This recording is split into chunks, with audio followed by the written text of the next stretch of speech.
Glow Teams, a guide for staff, accessing data. Some of our staff have been requesting some more information about using Microsoft Teams. In particular, they want to see who is online and who is accessing the assignments, etc. So we're going to look at how we can find that data today.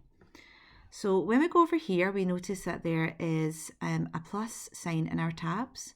And I must say at this point, just to remind you that we are in general. So I'm in my team. I've chosen the general channel. So I see that I don't have any other channels here. You may have others. I'm choosing the general one. We're going into that plus. We're choosing a new tab. Okay, so we're looking for insights. We're just going to click on that.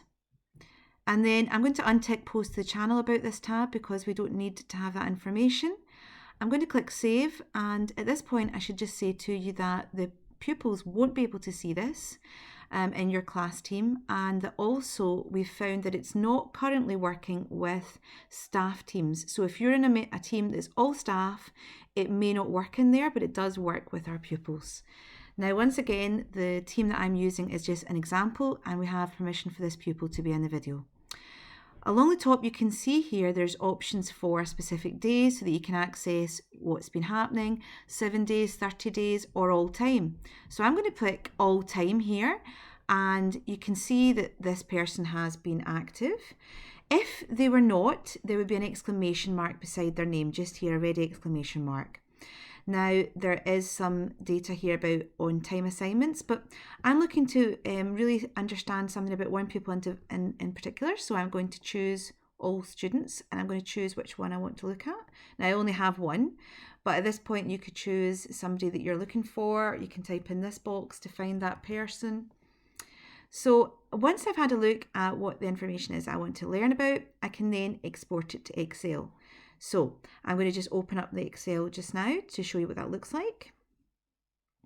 Currently there's nothing in summary, but when we look into assignment data, we can see that Josh has completed some different assignments here. He's got some submissions. He's not done his problem solving. Obviously this is just an imaginary one. You can see average time for the feedback. Then we can go into communication. It tells us if there's been posts, if he's replied to people, some reactions. I actually also have one opened here that is a class, and I've just deleted all the names. You can see the communication data again. We've got some posts and replies. That person has been really chatty. The assignments, if we go down here, we can see on time, who's done those, who hasn't. There's lots who've completed the Michael Morpurgo activity. Not many who have created a blog. Have a fun Easter break. That may be just a nice fun one, so there's not really something to complete or upload for that one. Problem of the day, some people have added that up. So straight away you can access the information about who's been active and who hasn't.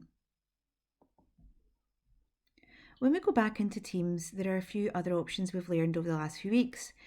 If you hover over the child's name in any chat area, then you'll see that there's a date or a time below their name.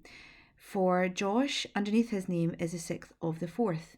That's the last time he was active on Glow Teams. If you scroll down to mine just now, it means it will tell you that I'm available. If we hover, there it is, available. But if they were on that day and it was 3 hours ago, it will say 3 hours ago. So it will give you an idea of who has logged in that day and who is continuing to log in or is active right now. You can also see the colours change, that they've been active with the amber, and the green that they're active right now.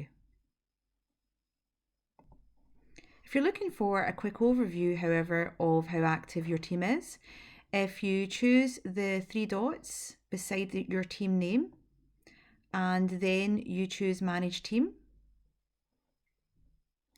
then you'll see that there is an option along the top here called Analytics, if you choose that. And this will give you some data for the last 7 days and then the last 28 days. So let's look at the last 28 days.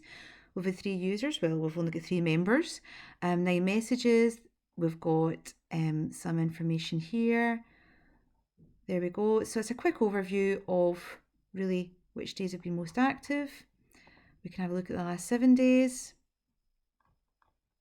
And that will just give you an overview of who's accessing it and what they're using when they're on your Microsoft team.